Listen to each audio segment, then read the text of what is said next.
Hi there, loves, and welcome back to SA Social Media News, where we get to bring you the hottest and happening entertainment news. Please do not forget to like, share, and subscribe. Naledi Willers lost her life last week after battling with cancer for 2 years at the tender age of 30.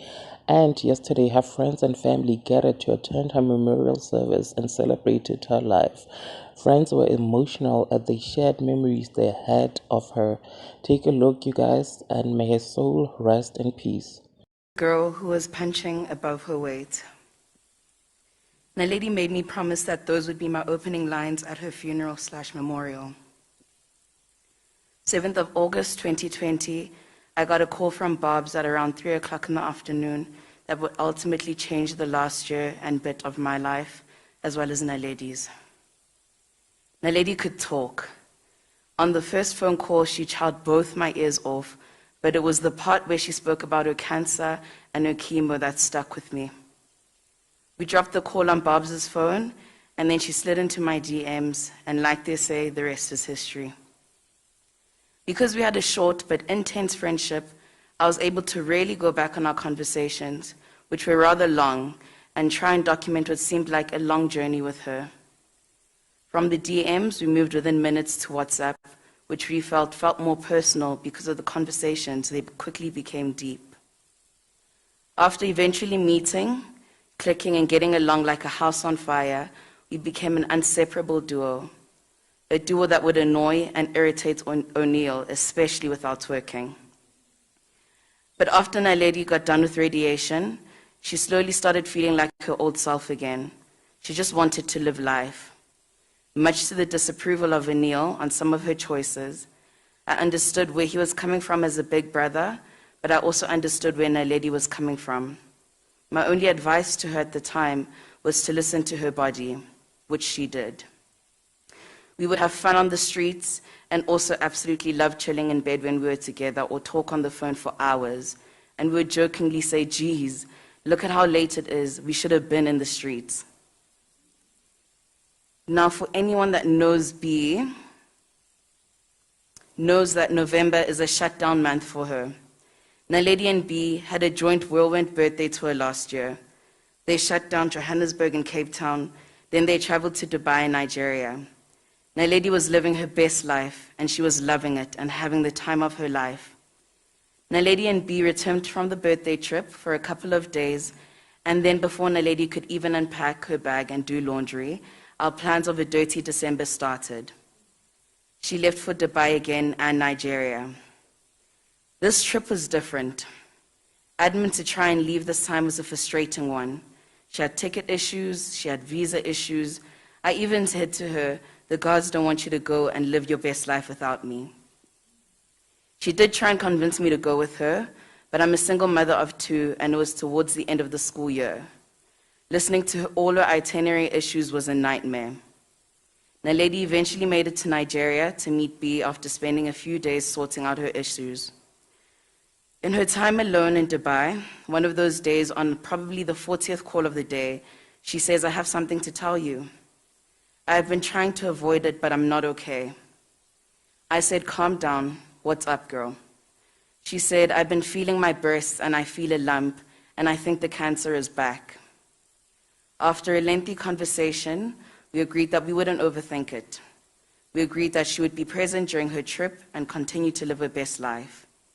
We agreed that we would just softly alert the doctor and make an appointment for when she returns to run some tests. Naledi landed back in South Africa 10th of December at 4:30. 11 December at noon, she was squeezed in to check the lump she found. We met at Park Lane and discussed many scenarios in the car as we waited her turn. That was my first of many appointments I did with Naledi. 15 December, we were at Mill Park to see Prof. Carol Ben, and Prof. Carol Ben then ordered blood work to be done. During this visit, I recall that Prof. Ben indicated that the cancer has probably returned, but wanted to do scans to be sure. Prof. Ben told Naledi to try and not overthink anything and offered her her house in Cape Town to go and relax. On the 16th of December, we started putting together a bucket list of things we wanted to do together. I think at this stage we knew the cancer was indeed back. but it was now for the doctors to determine at what stage we were at. It was on this day that I made a promise to her.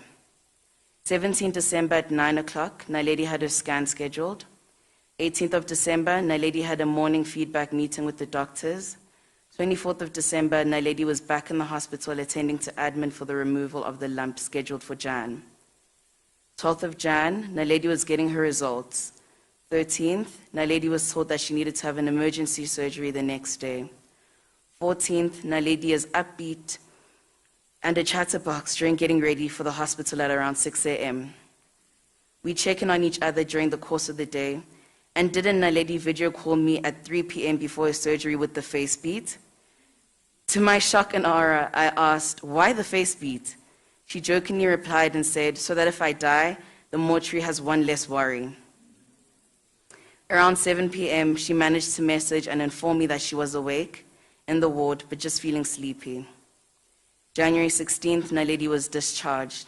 January 21st, Naledi had her first oncologist appointment of the year, discussing chemo options.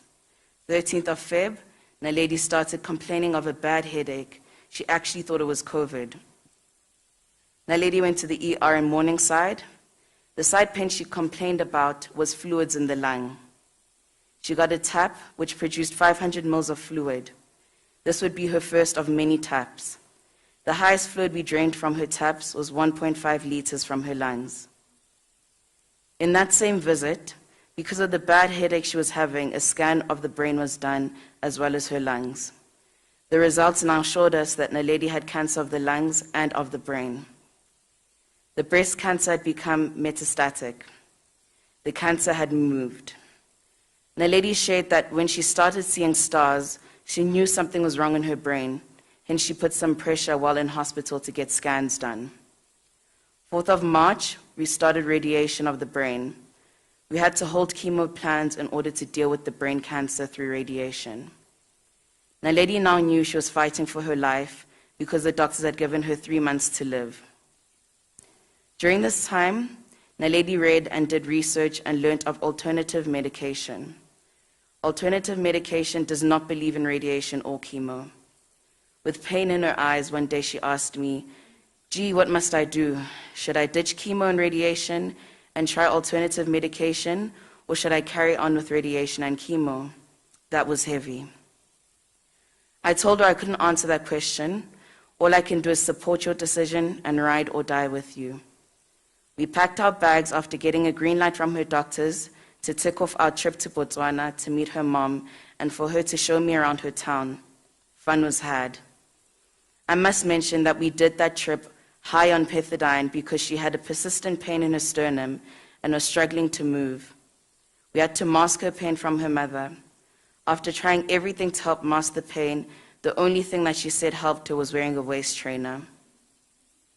After our week in Botswana, we came back and immediately went to go get a scan for the pain in the sternum. As we are awaiting results, doctor, as I started calling her, said, gee, I have bone cancer. I said, stop self-diagnosing yourself. We got the call with the results, and indeed the cancer had moved to the bone. Our radiation doctor never told us the side effects of the brain radiation. We found that out the hard way. Naledi at this point had been living with me for some time. Naledi's speech started to be affected. She was stuttering uncontrollably at one point, which frustrated her. Another side effect she had was a seizure. After radiation, we were able to start with chemo. The oncologist and Naledi chose a less brutal one to the first one they used in 2020 because she said she almost died on that one. April 12th, Naledi's hair started falling off. The specific chemo started giving her paralysis in the form of pins and needles under her feet and on her hands. Walking became a mission. She could barely open a bottle of water with her hands. Naledi's pain became too much for her. Her doctors introduced her to morphine. In my personal opinion, this is where my friend started deteriorating. Sleeping became a problem. We would go nights without sleep, especially on days she would say, gee, I'm scared to sleep. I would wake up during the night several times and look at Naledi to see if she was still breathing. The only position she'd find some relief in was a sitting position. So for days, Naledi would sleep in that position. But we weren't told about the morphine side effects, the hallucinations. Boy, was that scary. It got so bad, I had to find a way to convince her to go to the ER. Eventually, I got it right, and she was then admitted.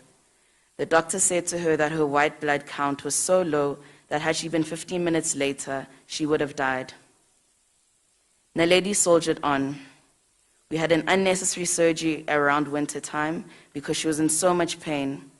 Pethidine injections increased from just in the evenings to 3 times a day.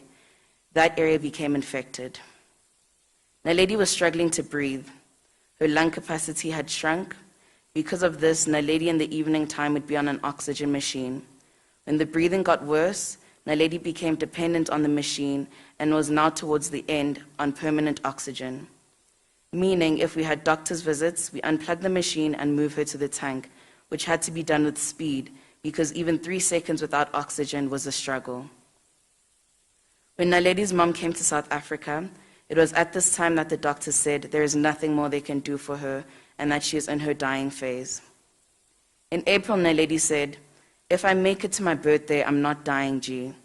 On the 1st of November, I sent her a calendar and said, "We made it, G." Her response was, "Not yet, G. My birthday is the 11th. And I said, "All that matters is that we are in November." Naledi said, "G, I gotta make it to Christmas now."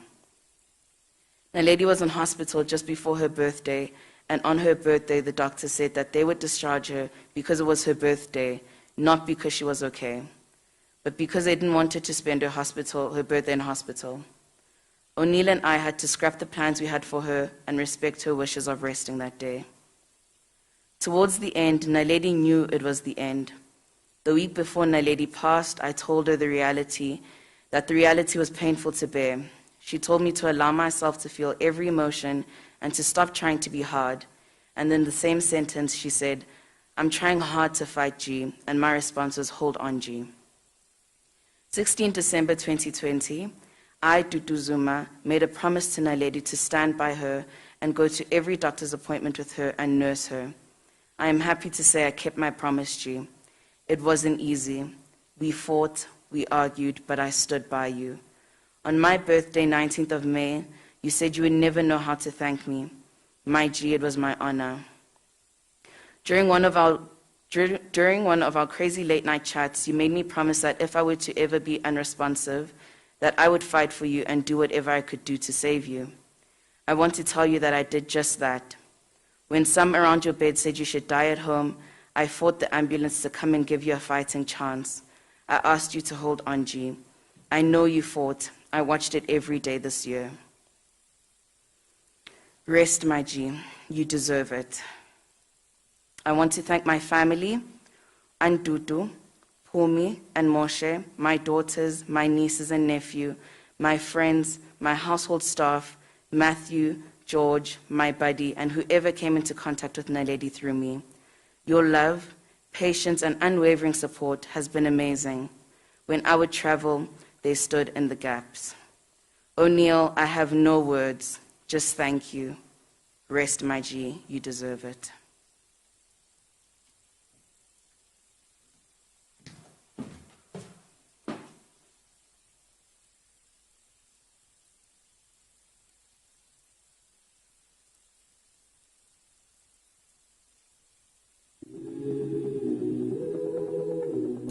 So, chemo number 4 was on Monday, and I'm in hospital again. Although not due to emergency, but definitely because my side effects were insurmountable with the home remedies and prescribed medications. I've been vomiting and nauseous and in a lot of pain, and that's what has me it's what has me here in hospital listening to Billie Eilish, feeling sorry for every heartbreak I've ever had. I know where it's facing. I was I was setting it up. How about it's gonna be for my reality show. I'm just doing a video because I can't type and be a doctor at the same time. I've drawn the medication before I started. So it's just that the injections, they're just 4 mils, it's 2 vials. You just take the air out, and this goes in the bum. And it takes special skills to inject yourself in the bum, so I was just gonna call you and show you how far we've come. But yeah, let me focus on this and allow you to charge your phone.